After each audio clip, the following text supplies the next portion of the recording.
Very much అనే నాకు అర్థం కాదు కానీ అద్భుతమైన ప్రసంగాన్ని మనకు అందించారు. ఈరోజు అమ్మాత్ర పట్టణంలో పుణ్యాత్మైన పనిచేస్తే సంస్కృతమైన మాట్లాడుతూ అందుని బట్టి దేవుడి మరొకసారి మనకి వందనాలు. ఈ సమయంలో మరి మన మధ్యలో అధ్యక్షులు సభాధ్యక్షులు పాత అభిప్రాయం గారు ఉన్నారు. పాస్టర్ గారు దేవుని సేవను ఘనంగా ఆ ప్రాంతంలో నిర్వహిస్తున్నారు. వారిని ఉంచాలి.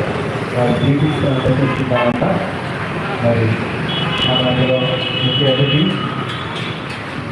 రాష్ట్రీయ రెవెన్యూ అసిస్టెంట్ చైర్మన్ అలాగే ప్రభుత్వం మన పార్టీ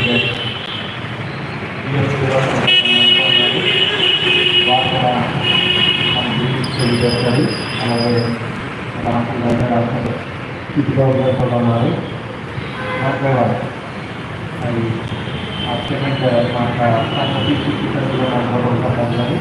ఆయన వేరే ప్రాంతంలో ఉండి కూడా మేము వినాలనే వచ్చారు కనుక వారిని కూడా నేను ఆహ్వానిస్తున్నాను.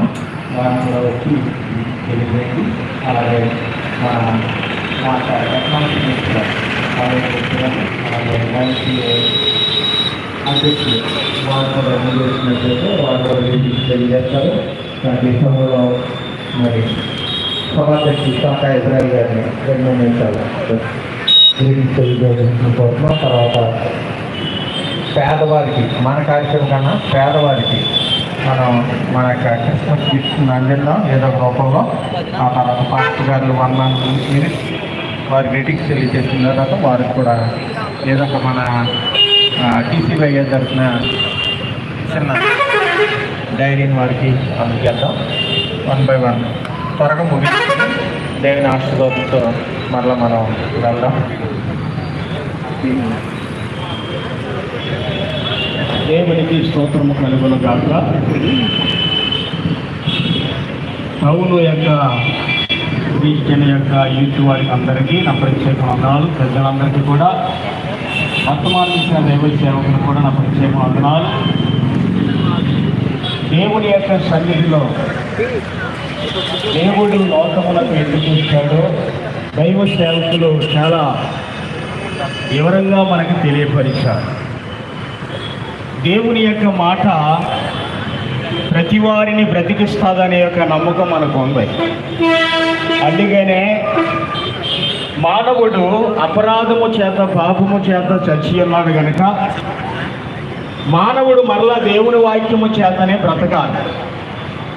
అందుకనే ఈ టౌన్ యొక్క క్రిస్టియన్ యూత్ వారు ఈ సభను మరి ప్రత్యేకించి కిషోర్ అన్న మరి నాకంటే చిన్నవారైనా కానీ కిషోర్ అన్న అంటే బాగా ఇష్టంగా ఉంటుంది మనకి కదా.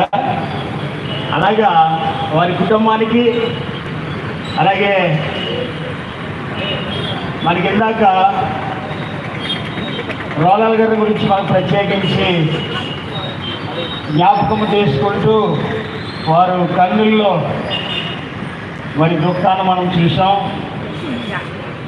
ఏదైనా మానవుని బలము కంటే దేవుని బలమే మనకి అవసరం.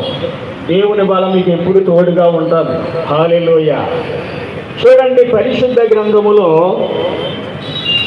కీర్తనాకారుడు ఒక మాట రాశాడు. కీర్తన గ్రంథము 10వ కీర్తన 16వ వచనాన్ని చదువుతున్నాం. యెహోవా నిరంతరము రాజరి అన్నాడు. గమనించండి, రాజు అంటే పాలించేవాడు, వేరేవాడు.